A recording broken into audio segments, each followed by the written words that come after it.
며칠 동안 행복한 형제교회, 건강한 형제교회의 모습을 또 듣고 또 경험할 수 있는 참 유익한 시간이었습니다. 우리가 즐거움으로 달려올 수 있는, 다닐 수 있는 교회가 있다는 것, 정말 축복입니다. 아멘이죠? 네. 옛날에 사람들이 어릴 적에 부르는 이름, 아명이라고 하는 것이 있었는데 그것이 보통 천했습니다. 그래서 개똥아, 쇠똥아, 말똥아 이렇게 불렀습니다. 고종황제의 아명도 개똥이었다고 합니다. 황희정승의 아명은 도야지였다고 합니다. 그런 이유는 그래야 아이가 무병장수하게 잘 큰다는 거죠. 자녀를 너무 이뻐하면 신이 노해서 아이에게 문제가 생길 수 있다는 것을 걱정한 것입니다.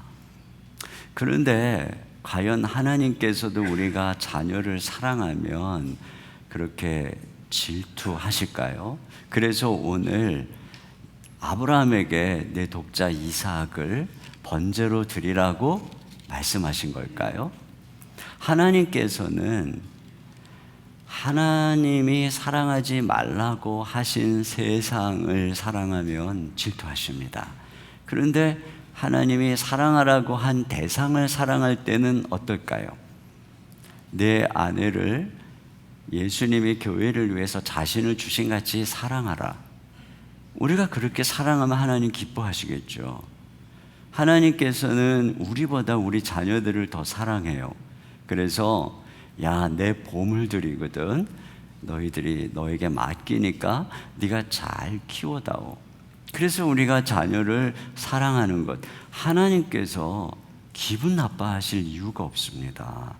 그런데 하나님께서 우리가 사랑할 때 주목해서 보시는 한 가지가 있는데 그게 뭐냐면 너 그게 누구 거냐 하는 거죠. 네 거냐 내 거냐, 네가 사랑하는 아들이 네 거냐 내 거냐, 네가 사랑하는 남편이 네 거냐 내 거냐, 네가 사랑하는 그 사업이 네 거냐 내 거냐. 이 부분에 오늘 시험에 대목이 있습니다. 하나님께서 이삭을 아브라함에게 주셨죠. 아브라함의 얼마나 간절한 소원이었겠어요.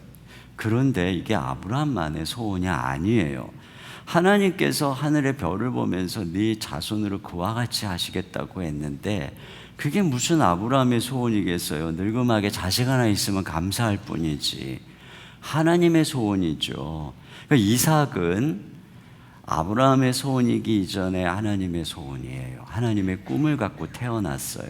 그리고 아브라함에게 맡긴 거죠. 내 꿈을 위해서 너에게 맡긴다. 근데 오늘 본문에 이런 대목이 있어. 2절에 보니까 내 아들, 내 사랑하는 독자.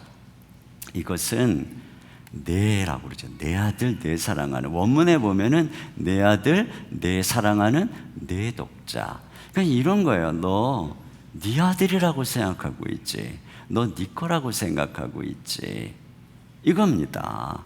그래서 너 집착하고 애착이 지나쳐서 과연 내 뜻대로 키울 수 있을지 의심이 가.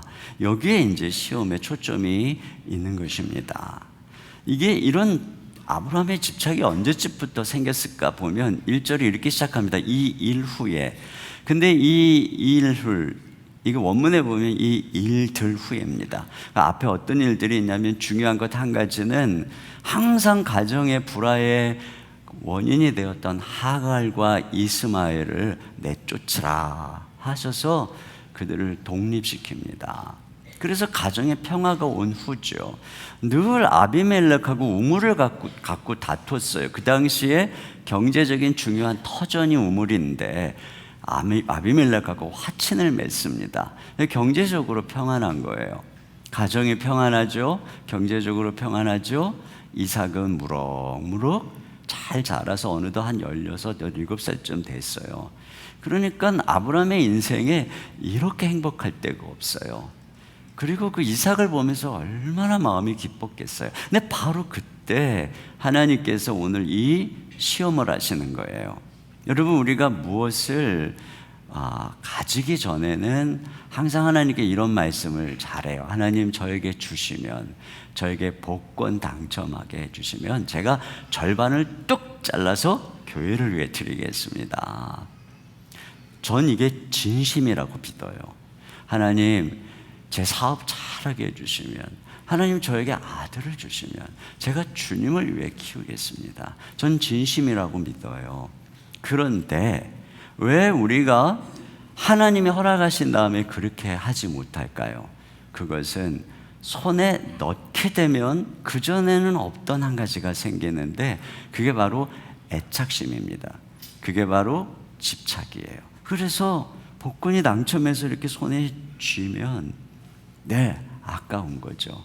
아들을 낳아서 키우고 잘 자라면 아까운 거죠. 애착심이 생기는 거예요.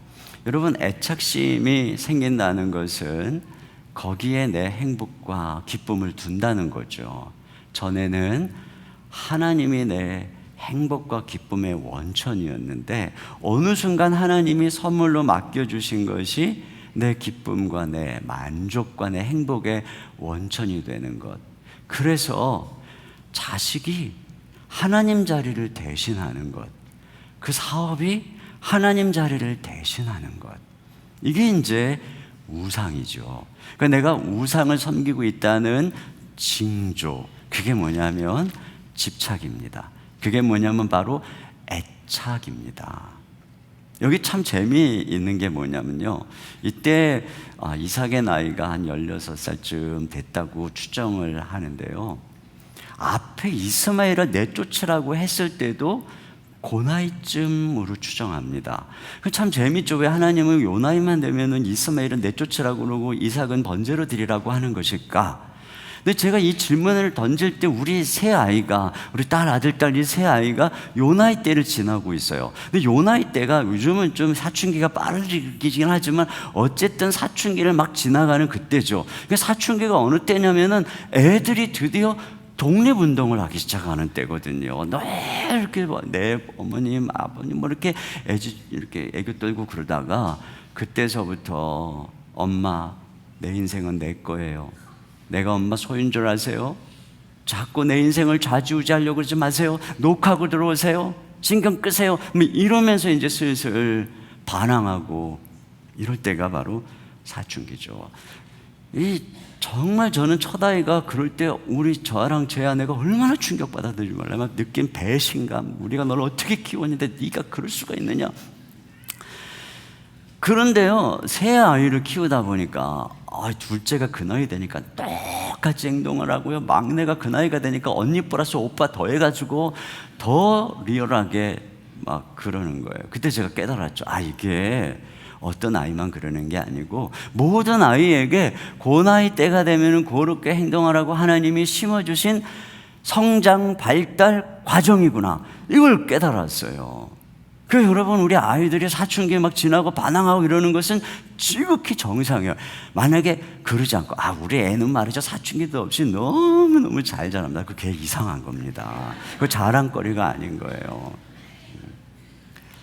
그러니까 하나님께서 이와 같은 프로그램을 심어 놓은 거죠. 언제요? 부모가 아이가 무럭무럭 자라서 너무 기쁘고, 그래서 걔를 바라보면서 꿈을 꾸고, 그러면서 그 아이에게 내 인생의 막 기대와 비전을 막 걸어 놓을 때, 그때 이제 하나님께서 야야야야, 너 정신 차려라. 너 이제부터 슬슬 한거하고, 너 이제부터 독립운동하지 않으면 너 인생 영원히 노예가 된다. 이렇게 주님께서 심어 놓으신 것입니다. 여러분, 이것이 바로 하나님께서 심어 넣어 주신 프로그램이에요. 왜요? 우리가 애착과 집착을 가지잖아요. 그러면 집착 당하는 사람, 우리가 소유화하려고 하는 거죠. 그렇기 때문에 애착과 집착의 대상은 자유를 잃어버리게 됩니다. 그뿐인가요? 애착이라고 하는 것은 네가 하나님처럼 내 행복과 기쁨이 되어주렴 하고 그 아이에게 인간인데 신의 역할을 해달라고 무거운 짐을 져주는 거기 때문에 그러면 그 아이는 불행해집니다. 그러니까 누구든지 우리의 집착과 애착의 대상이 되면 불행해지는 것입니다. 그래서 하나님께서 이렇게 하시는 거예요. 그러므로 아이가 반항할 때, 가시처럼 찌를 때 사실은 하나님이 우리에게 말씀하는 것입니다. 네 거 아니다. 아이에겐 아이만의 삶이 있다. 내 계획이 있다. 그러니까 집착을 버려라. 근데 여러분, 자녀만 그런 게 아닙니다. 제가 교회를 개척하고 교회가 아름답게 성장하니까 나도 모르게 애착심이 생기나 봐요. 나도 모르게 집착하나 봐요. 그러면 그때 하나님이 가시를 통해서 찌릅니다. 그 저에게 말씀하는 거죠. 너 네 거라고 착각하고 있지. 그것만 그런가요? 사업도 그렇습니다. 시작할 때는 주님의 영광을 위하여 잘 되니까 어느새 그것이 내 행복과 인생의 보장이 되고자 할 때 그때 비로소 하나님이 찌르죠. 여기저기 말 잘 듣던 직원들도 찌르고 그때 하나님 말씀하시는 거예요. 너 네 거라고 생각하고 있지. 건강도 그렇습니다. 이제 내 인생 멋지게 즐기면서 살아봐야지. 그러면 여기저기 아프고 큰 병원 가보세요 막 이런 말 생기고 그때 하나님 말씀하는 겁니다. 누구 거냐. 자, 이때 우리가 어떻게 해야 될까요? 오늘 주님께서 내 아들을 모리아산으로 가서 번제로 드리라 이렇게 말씀하죠. 근데 여러분, 번제로 드리려면 어떻게 해야 되냐면 아브라함이 이삭 데리고 올라가는데 한 손에는 칼을 한 손에는 불을 가지고 올라갑니다. 그런데요, 한 손에는 칼을 한 손에는 불을, 그럼 어떻게 하는 거냐면 제단에 재물을 묶어놓고 칼로 먼저 숨통을 끊어야 됩니다. 그 다음에 사지를 착착 잘라야 됩니다. 그리고 배를 쫙 갈라야 됩니다. 내장을 다 꺼내놔야 됩니다. 그리고 각을 착착착착착 떠야 됩니다. 그래서 제단 위에 쫙 벌려놓고 불을 태워서 온통 재로 만들어 버리는 것, 이것이 바로 번제입니다. 네 아들을 그렇게 해라, 이렇게 주님 말씀하신 것입니다. 그런데 진짜로 아브라함이 그 아들을 데리고 가서 제단에 묻고 정말 칼을 들고 숨통을 끊으려고 할 때 하나님의 천사가 급하게 아브라함아 손대지 말라고 하죠. 그리고 하나님께서 예비하신 한 수양, 나무에 걸려있는 수양, 그것을 대신 번제로 드리고 아브라함은 이삭을 데리고 내려옵니다. 여러분, 그렇다면 아브라함은 그곳에서 정말 무엇을 번제로 드린 것일까요? 그 수량과 함께 아브라함은 무엇을 무참히 살해하고 불지르고 내려온 것일까요? 그것은 바로 아브라함 마음 안에 있는 집착이죠. 아들에 대한 소유권이죠. 애착, 자기의 기대, 자기의 야망을 완전히 번제로 드리고 내려온 것입니다. 그래서 이제 아브라함이 다시 돌려받은 이삭은 그전과 어떻게 다릅니까? 지금 이제 아브라함 품 안에 있어요. 그렇지만 이제 그 아들은 더 이상 내 아들이 아니죠. 주님의 아들입니다. 이제 나는 잠시 맡아서 키우는 관리자요, 청지기입니다. 이렇게 이제 태도가 달라진 것이죠. 여러분, 여기서 우리는 그리스도인이 누군지를 보게 되는 것입니다. 여기 모리아산, 이 산의 훗날 솔로몬이 성전을 짓죠. 이 성전은 바로 예수님을 통해 완성되는 모형인 것입니다. 그러므로 오늘 이 드려진 번제를 드려진 수대양은 바로 예수님을 상징하는 것이죠. 여러분, 그런 면에서 우리는 십자가에서 우리를 위해 제물이 되신 예수님과 함께 못 박힌 사람들입니다. 그래서 성경은 예수님을 믿는 우리 모두는 십자가에 못 박혀 죽었다, 이렇게 말하죠. 그러나 여러분, 다 살아계시죠. 다 죽었는데 하나님 여러분 다 돌려주셨잖아요. 그러면 우리는 예수님과 함께 십자가에 무엇을 못 박은 것입니까? 우리의 옛사람을, 내가 내 인생의 주인이라고 하는 나의 옛사람, 나의 소유권을, 나의 집착을, 나의 야망을, 나의 뜻을 못 박은 것입니다. 그래서 정말로 예수님을 믿는 사람들은 이와 같이 십자가에서 죽고 예수님이 주인이 되시고 내가 종이요 관리자요 청지기가 된 것이죠. 하나님의 종이 된다는 것은 부흥회에 가서 은혜 받고 내 인생을 주님께 드리겠습니다 하고 종이 되는 게 아니고, 여러분이 예수님을 진심으로 믿는다면 예수님을 믿을 때 이미 예수님은 주인이 되고 하나님은 우리의 하나님이 되시고 우리는 종이 되는 것입니다. 만약에 여러분이 나는 예수님이 내 인생의 구세주인 것을 믿겠는데 예수님이 내 인생의 주인이라는 건 못 믿겠습니다. 그러신다면 그 믿음은 진짜 믿음이라고 할 수가 없겠죠. 왜냐하면 성경은 그런 믿음을 말한 적이 없기 때문에 그렇습니다. 그리스도인은 이와 같이 하나님의 종이 된 사람들입니다. 그렇다면 그 그리스도인이 날마다 가져야 되는 마음은 무엇일까요? 가지지 말아야 되는 마음은 무엇일까요? 그것은 바로 집착입니다. 어떤 주인이 유모에게 아들을 맡겼습니다. 그 유모가 아주 사랑하면서 잘 키웁니다. 그런데 어느 날 보니까 이 유모가 자기 아들에게 집착하는 것 같아요. 그러면 주인이 어떻게 할까요? 위험하다, 안 되겠다, 쟤한테 맡기면 안 되겠다, 그러겠죠. 여러분, 이것이죠.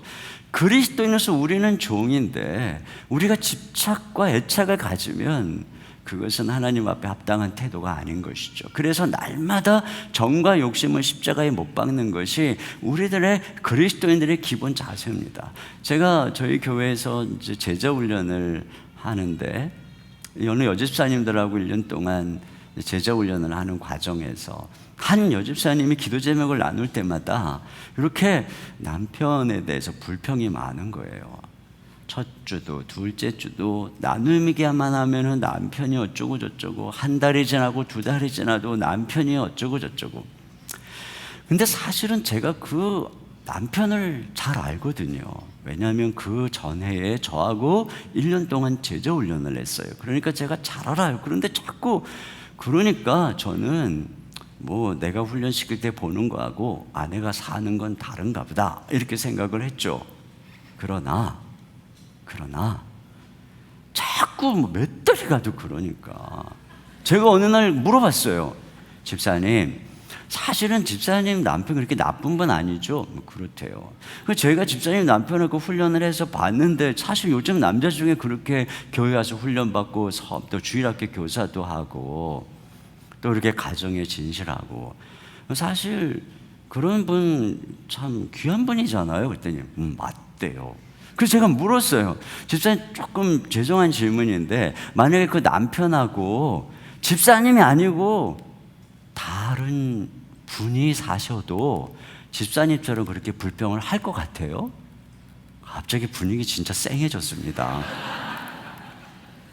제가 그랬어요.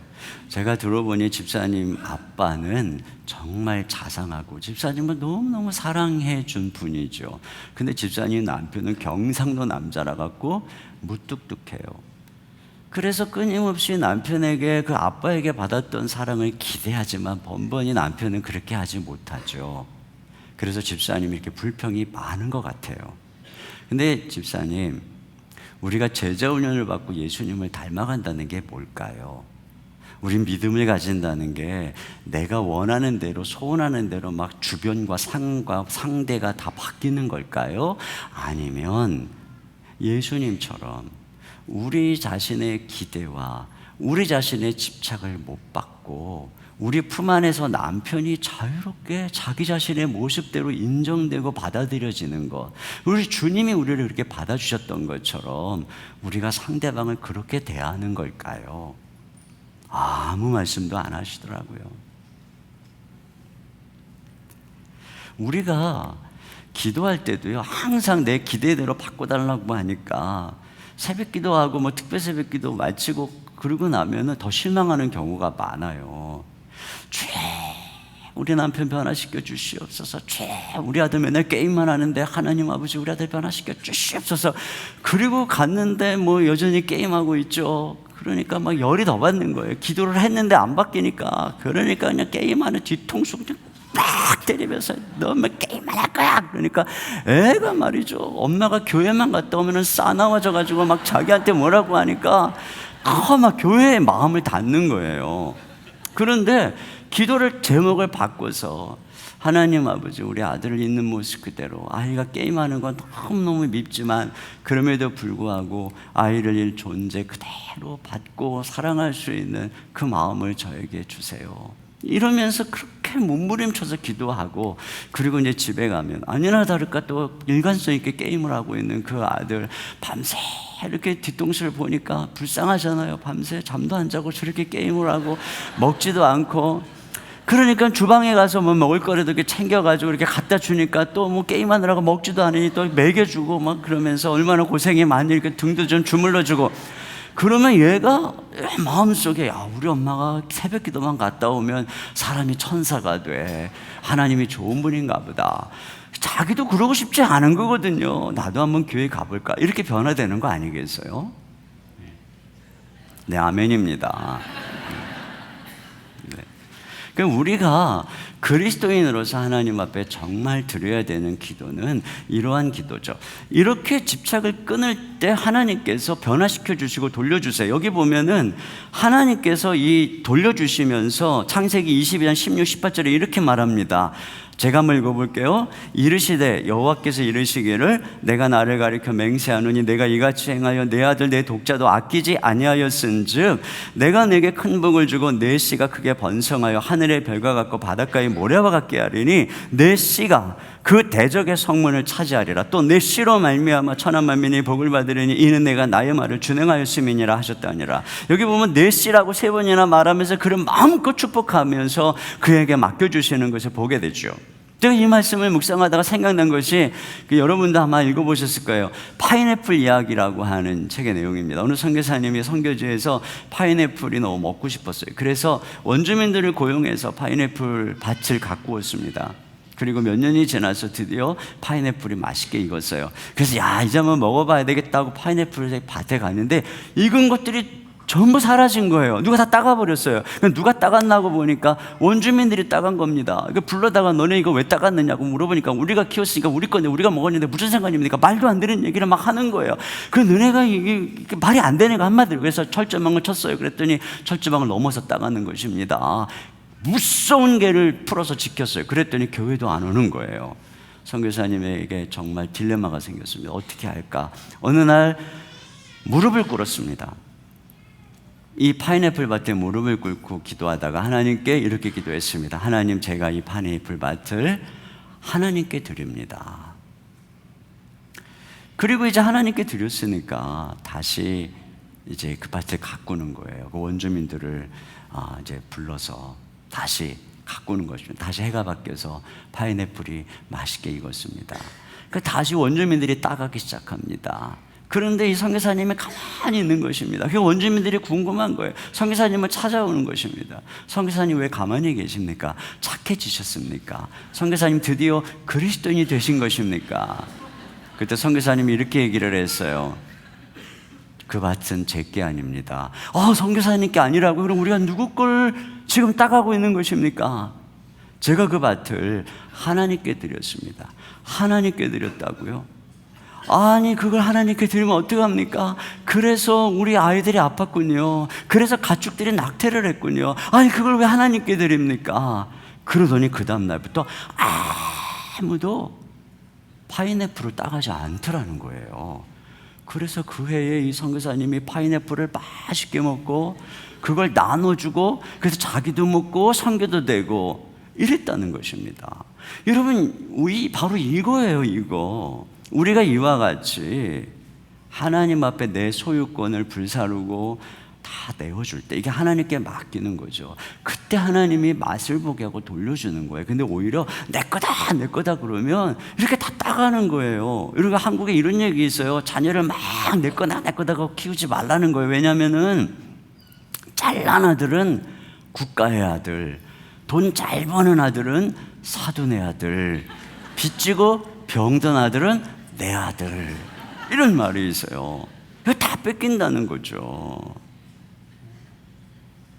내 아들 이렇게 애지중지하잖아요. 그러면 하나님이 도끼 같은 며느리를 보게 하세요. 그래가지고 집착의 탯줄을 이렇게 빡 찢게 하신다고요. 우리 남편 내가 기도하고 내가 뒷바라지해서 이렇게 훌륭하게 돼서 우리 남편은 내 거야, 내 파인애플 나무야 그러잖아요. 그러면 시부모님이 따가고 시누이가 따가고 시동생이 따가고 친구들이 따가고 다 따가요. 하나님께 드려야 돼요. 그래야 나도 먹고 또 이웃도 나누고 이 주렁주렁하게 끊이지 않는 이 복의 근원 복의 통로가 되는 줄로 믿습니다. 제가 목회하면서 경험하는 게 뭐냐면 이상하게도요, 이렇게 마음속에 그래도 이렇게 목회하다 보면은 더 이쁘고 정이 가고 애착이 가는 성도가 있잖아요. 그러면 하나님, 다른 사람은 몰라도 하나님은 아세요.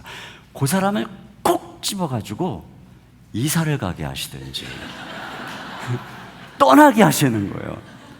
제가 몇 번을 당하고 나서는 절대 무서워서, 내가 집착하고 사랑하면 떠날까봐 아무도 사랑을 못합니다. 다 똑같이 사랑하려고 노력하고 몰래 짝사랑 절대 표현 안 합니다. 여러분, 야곱도요, 그의 인생에서 그가 사랑하는 것보다 하나님이 다 보내시잖아요.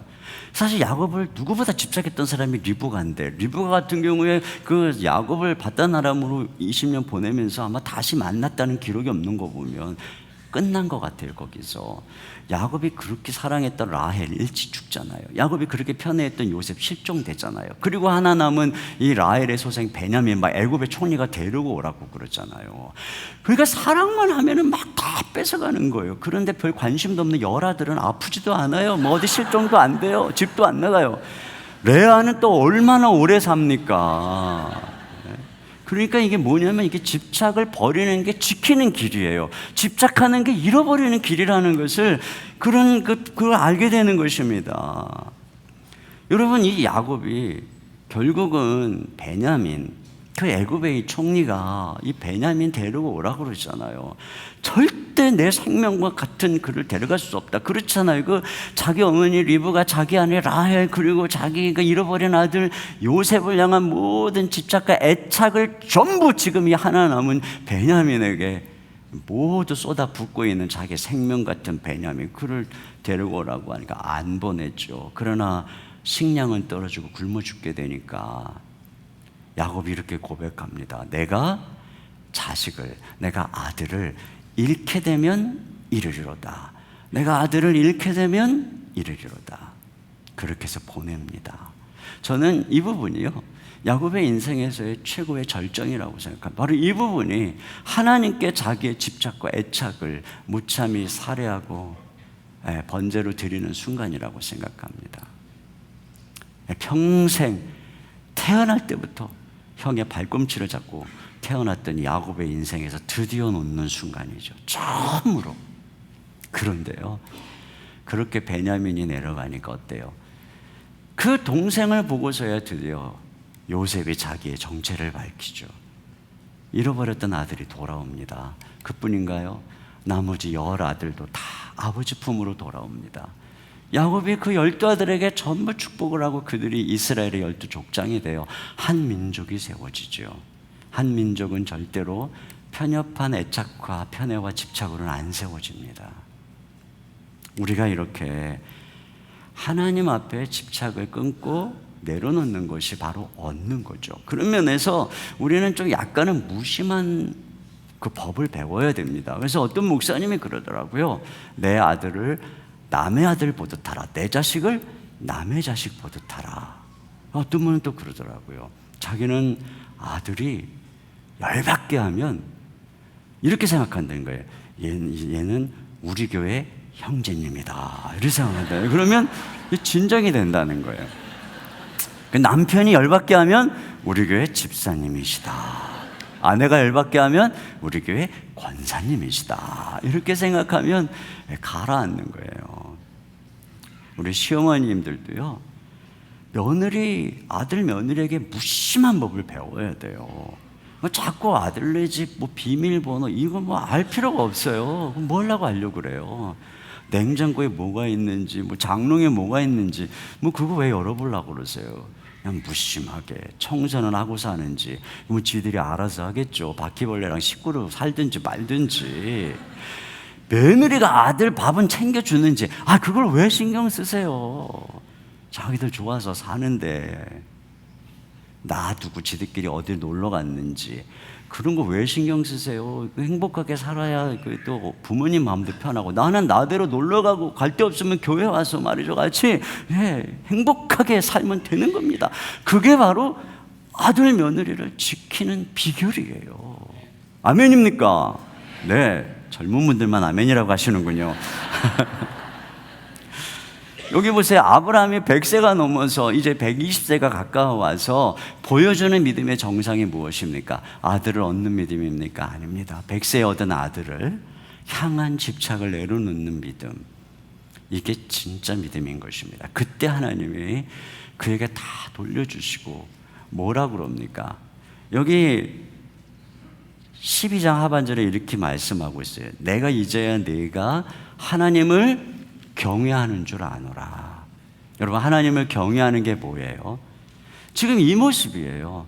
하나님이 주인이고 나는 종이고, 하나님이 창조자고 나는 피조물이고, 거기에 합당하게 하나님 앞에서 집착을 끊고 달라고 할 때 내어드리고 순종하고 복종할 수 있는 모습, 이게 바로 하나님을 경외하는 모습, 하나님이 우리 인생의 올바른 자리에 있는 모습입니다. 그렇게 하나님을 경외하고 사랑할 때 우리 인생의 모든 질서가 바르게 잡히고 아름답게 되는 것입니다. 다 돌아오는 것입니다. 그 품 안에 하나님이 회복시켜 주시고, 우리가 비로소 경외하는 것을 확인할 때 하나님이 마음껏 맡겨 주시는 것입니다. 마무리하겠습니다. 오늘 주님께서 여러분에게 모리아산으로 올라가서 번제로 드리라 라고 하는 대상은 무엇입니까? 여러분이 사랑하는 독자 이삭은 누구입니까? 하나님 대신 거기서 또는 그에게서 행복과 만족을 얻으려고 의지하는 우상은 무엇입니까? 그것을 번제로 드리라고 하십니다. 그러기 전까지는 끊임없이 그것이 여러분을 실망시키고 여러분을 찌를 것입니다. 그러나 우리가 그분께 맡길 때, 그분께 드릴 때 드디어 모든 것들은 바로 돌아오고 참된 행복과 만족과 한없는 하나님의 축복이 우리의 삶 속에서 흘러넘치기 시작하고, 우리는 정말 아브라함처럼 믿음의 조상으로, 복의 근원 복의 통로로 살아갈 수 있게 되는 것이죠. 우리 심장에 박혀있는 우상, 그거 꺼내서 무참히 살해하고 완전히 불질러서 하나님 앞에 드릴 수 있기를 주님의 이름으로 축복합니다. 제가 기도하겠습니다. 하나님 아버지, 이 시간 주님 앞에 우리의 집착을 내려놓기를 원합니다. 내 사랑하는 내 아들, 내 독자를 번제로 드리라고 말씀하신 그 음성 앞에 우리가 우리 심장 깊숙이 있는 우상을 꺼내어 하나님 앞에 드리고 집착을 못 받기를 원합니다. 그래야 할 때 주님 돌려주시고, 그래야 할 때 주님 우리 가정 다스려 주시고 함께해 주실 줄로 믿습니다. 우리 주 예수님 이름으로 기도하옵나이다. 아멘.